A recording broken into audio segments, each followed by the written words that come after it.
जय श्री कृष्णा। राधे राधे दोस्तों, आप सभी का दिन शुभ और मंगलमय हो। आप सभी पर भगवान विष्णु का आशीर्वाद सदैव बना रहे। आज की वीडियो में आप सुनेंगे बैसाख मास महात्म्य का अध्याय 10। पिछली वीडियो में आपने सुना था अध्याय 9, जिसमें आपने सुना था कि किस प्रकार से छिपकली के उद्धार हुआ था। उसके आगे का वृत्तांत आप आज के अध्याय में सुनेंगे। आज का अध्याय शुरू करने से पहले भगवान विष्णु के श्री चरणों का ध्यान करते हैं, फिर आज की कथा को सुनते हैं। प्रेम से बोलिए भगवान विष्णु की जय। तो प्रिय श्रोताओं, आज के अध्याय में नारद जी ने कहा, हे राजन, मिथिला का राजा श्रुति कीर्ति यह देखकर आश्चर्यचकित रह गया। फिर नम्रता पूर्वक हाथ जोड़कर श्रुति देव ऋषि से प्रार्थना करते हुए इस प्रकार बोला कि हे महामुनि, यह कौन सा अद्भुत पुण्य है जिसके प्रभाव से छिपकली की योनि से राजा हेमांग की मुक्ति हो गई और उसके पाप नष्ट हो गए। कृपया इस धर्म का पूर्ण वृत्तांत मुझे समझाइए। राजा की धर्म में ऐसी आस्था देखकर महात्मा श्रुति देव बड़े प्रसन्न हुए और राजा की बड़ी प्रशंसा करते हुए बोले कि हे राजन, तुम धन्य हो। तुमने बहुत श्रेष्ठ कल्याणकारी प्रश्न किया है। हे नृपेंद्र, मैं तुम्हें उन समस्त धर्मों के विषय में समझाता हूँ जिनका यश पुराणों ने गाया है और जिनके करने से प्राणी भव बंधन से छूट जाते हैं।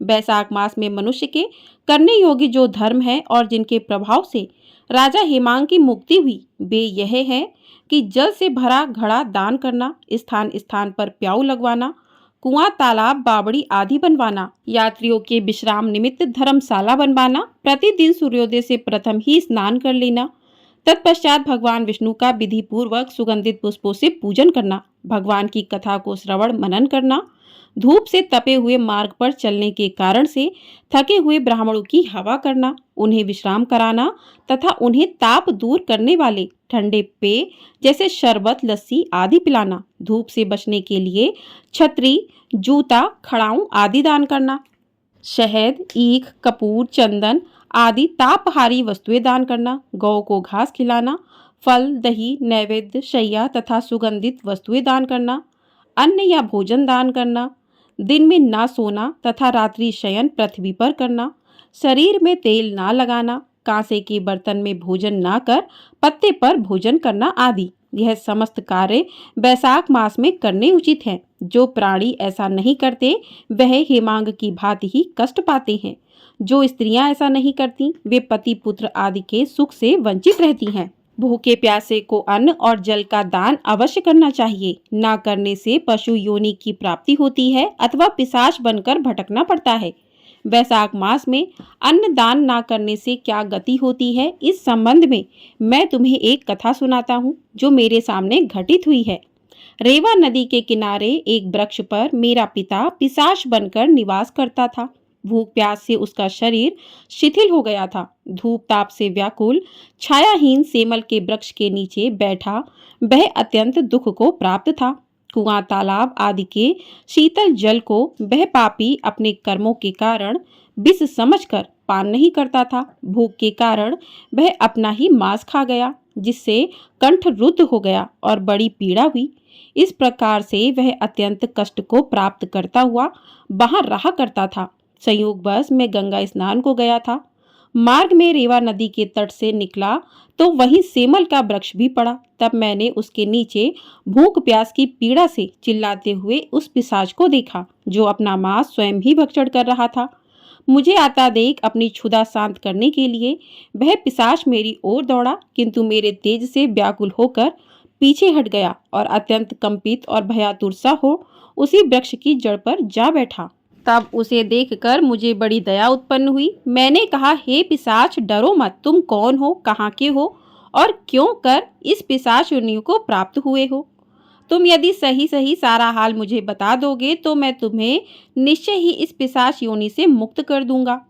मेरे इन वचनों को सुनकर उसे ढांढस बंधा, परंतु वह यह नहीं जान सका कि मैं उसी का पुत्र हूँ। वह बोला, मैं आनंद देश के भूराख्य नामक नगर में संस्कृति गोत्र में उत्पन्न हुआ हूँ। मेरा नाम मैत्र था। मैं तप, दान, विद्या और यज्ञादि के प्रति बहुत निष्ठा रखता था। मैंने बड़ी श्रद्धा से विद्या को ग्रहण किया और धर्म को महत्वपूर्ण जानकर समस्त तीर्थों में जाकर श्रद्धापूर्वक स्नान किया।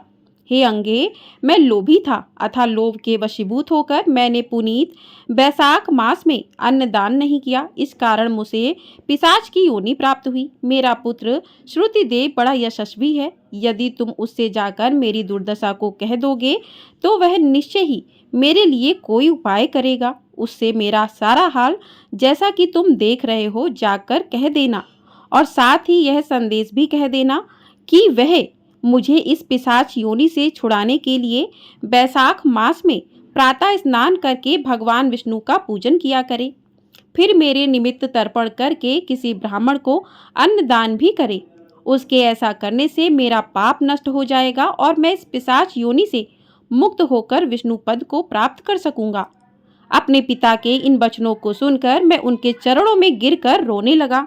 बहुत देर तक तो रोता ही रहा। फिर थोड़ी देर बाद चेत आने पर बोला कि हे पिता, मैं ही तुम्हारा पुत्र हूँ। देवयोग से मैं इधर आ गया हूँ। अब मैं शीघ्र ही घर वापस जाऊंगा और वहां मैं संक्रांति पे भगवान विष्णु की प्रसन्नता के लिए अन्न जल का दान करूंगा। इस प्रकार पिता को आश्वासन देकर मैं अपने घर वापस लौट आया। बैसाख मास आने पर मैंने पूरी श्रद्धा भक्ति के साथ भगवान विष्णु की प्रसन्नता के लिए उसका विधि पूर्वक सेवन किया। भगवान को प्रसन्न करने के लिए स्नान तथा अन्नदान भी किया। तब भगवान की कृपा से मेरे पिता उस पिशाच योनि से मुक्त हो गए। मेरे द्वारा बैसाख मास का सेवन करने से ही वे उस नराधम योनि को त्याग कर दिव्य योनि को प्राप्त हुए। दिव्य वस्त्रों और अलंकारों को धारण कर वे दिव्य विमान पर चढ़कर भगवान विष्णु के उस दिव्य लोक को गए, जहां जाकर प्राणी दिव्य हो जाता है। उन्होंने मुझे असंख्य आशीर्वाद दिए। हे राजन, मैंने तुमको समस्त दानों में श्रेष्ठ अन्नदान का महत्व बता दिया। अब यदि तुम कुछ और पूछना चाहो तो उसे भी प्रसन्नता पूर्वक पूछ सकते हो। प्रेम से बोलिए भगवान विष्णु की जय। अब आप सुनेंगे बैसाख मास में छत्रदान से हेमकांत के उद्धार की कहानी। तो प्रिय श्रोताओं, नारद जी कहते हैं, एक समय विधेयराज जनक के घर दोपहर के समय श्रुतदेव नाम से विख्यात एक श्रेष्ठ मुनि पधारे, जो वेदों के ज्ञाता थे। उन्हें देखकर राजा बड़े उल्लास के साथ उठकर खड़े हो गए और मधुपर्क आदि सामग्रियों से उनकी विधि पूर्वक पूजा करके राजा ने उनके चरणोदक को अपने मस्तक पर धारण किया। इस प्रकार स्वागत सत्कार के पश्चात जब वे आसन पर विराजमान हुए, तब विधेयराज के प्रश्न के अनुसार बैसाख मास के महात्म्य का वर्णन करते हुए वे इस प्रकार बोले। श्रुतदेव ने कहा, राजन, जो लोग बैसाख मास में धूप से संतप्त होने वाले महात्मा पुरुषों के ऊपर छाता लगाते हैं, उन्हें अनंत पुण्य की प्राप्ति होती है। इस विषय में एक प्राचीन इतिहास का उदाहरण दिया करते हैं। पहले बंग देश में हेमकांत नाम से विख्यात एक राजा हो गए थे। वे कुशकेतु के पुत्र, परम बुद्धिमान और शस्त्रधारियों में श्रेष्ठ थे। एक दिन वे शिकार खेलने में आसक्त होकर एक गहन वन में जा घुसे। वहां अनेक प्रकार के मृग और 12 आदि जंतुओं को मारकर जब वे बहुत थक गए, तब दोपहर के समय मुनियों के आश्रम पर आए। उस समय आश्रम पर उत्तम व्रत का पालन करने वाले शतर्षि नाम वाले ऋषि समाधि लगाए बैठे थे, जिन्हें बाहर के कार्यों का कुछ भी ज्ञान नहीं होता था। उन्हें निश्चल बैठे देख राजा को बड़ा क्रोध हुआ और उन्होंने उन महात्माओं को मार डालने का निश्चय किया। तब उन ऋषियों के 10,000 शिष्यों ने राजा को मना करते हुए कहा, ओ खोटी बुद्धि वाले नरेश, हमारे गुरु लोग इस समय समाधि में स्थित हैं। बाहर कहाँ क्या हो रहा है इससे उनको कोई नहीं जानता, इसलिए इन पर तुम्हें क्रोध नहीं करना चाहिए। तब राजा ने क्रोध से विहल होकर शिष्यों से कहा कि दुष्कुमारों, मैं मार्ग थका मादा यहाँ आया हूँ, अतः तुम ही लोग मेरा आतिथ्य करो।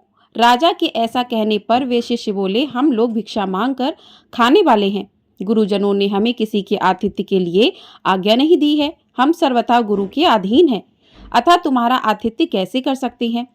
शिष्यों का ये कोरा उत्तर पाकर राजा ने उन्हें मारने के लिए धनुष उठाया और इस प्रकार कहा, मैंने हिंसक जीवों और लुटेरों के भय आदि से जिनकी अनेकों बार रक्षा की है, जो मेरे दिए हुए दानों पर ही पलते हैं, वे आज मुझे ही सिखलाने चले हैं। ये मुझे नहीं जानते, ये सभी कृतज्ञ और बड़े अभिमानी हैं। इन आतताइयों मार डालने पर भी मुझे कोई दोष नहीं लगेगा। ऐसा कहकर वे कुपित हो धनुष से बाण छोड़ने लगे। बेचारे शिष्य आश्रम छोड़कर भय से भाग चले। भागने पर भी हेमकांत ने उनका पीछा किया और 300 शिष्यों को मार गिराया। शिष्यों के भाग जाने पर आश्रम पर जो कुछ सामग्री थी उसे राजा के पापात्मा सैनिकों ने लूट लिया। राजा के अनुमोदन से ही उन्होंने वहां इच्छानुसार भोजन किया। तत्पश्चात दिन बीतते बीतते राजा सेना के साथ अपनी पुरी में आ गए। राजा कुशकेतु ने जब अपने पुत्र का यह अन्यायपूर्ण कार्य सुना, तब उसे राज्य करने के अयोग्य जानकर उसकी निंदा करते हुए उसे देश निकाला दे दिया। पिता के त्याग देने पर हेमकांत घने वन में चला गया। वहां उसने बहुत वर्षों तक निवास किया।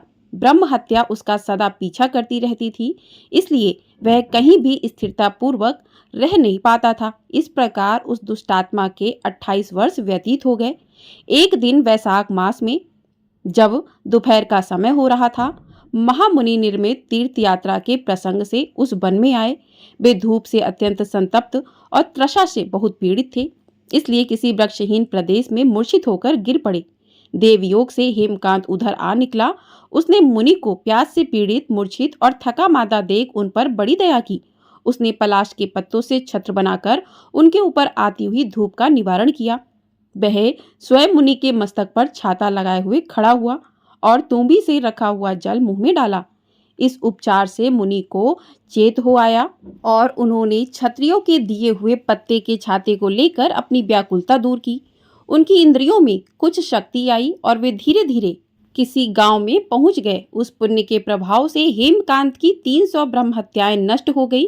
इसी समय यमराज के दूत हेमकांत को लेने के लिए वन में आए। उन्होंने उसके प्राण लेने के लिए संग्रहणी रोग पैदा किया। उस समय प्राण छूटने की पीड़ा से छटपटाते हुए हेमकांत ने 3 अत्यंत भयंकर यमदूतों को देखा, जिनके बाल ऊपर की ओर उठे हुए थे।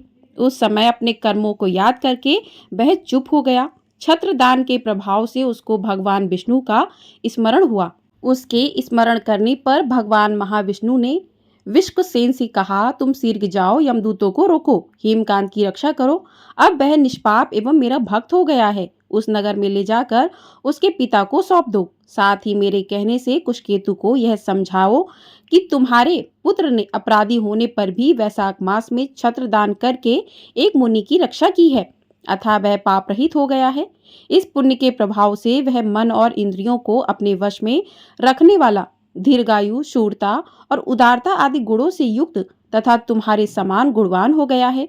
इसलिए अपने इस महाबली पुत्र को तुम राज्य का भार संभालने के लिए नियुक्त करो। भगवान विष्णु ने तुम्हें ऐसी ही आज्ञा दी है। इस प्रकार राजा को आदेश देकर हेमकांत को उनके अधीन करके यहाँ लौटाओ।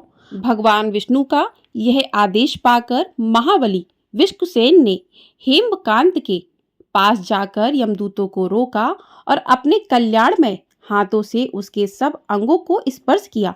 भगवत के स्पर्श से हेमकांत की सारी व्याधि क्षण भर में दूर हो गई। तदंतर विश्वसेन उसके साथ राजा की पुरी में गए। उन्हें देखकर महाराज कुशकेतु ने आश्चर्य युक्त हो भक्ति पूर्वक मस्तक झुकाकर पृथ्वी पर साष्टांग प्रणाम किया और भगवान के पार्षद का अपने घर में प्रवेश कराया। वहां नाना प्रकार के स्रोतों से उनकी स्तुति तथा वैभवों से उनका पूजन किया। तत्पश्चात महाबली विश्वसेन ने अत्यंत प्रसन्न होकर राजा को हेमकांत के विषय में भगवान विष्णु ने जो संदेश दिया था वह सब कह सुनाया। उसे सुनकर कुशकेतु ने पुत्र को राज्य पर बिठा दिया और स्वयं विश्वसेन की आज्ञा लेकर उन्हें पत्नी सहित वन को प्रस्थान किया। तदंतर महामना विश्वसेन हेमकांत से पूछकर और उनकी प्रशंसा करके श्वेत द्वीप में भगवान विष्णु के समीप चले गए।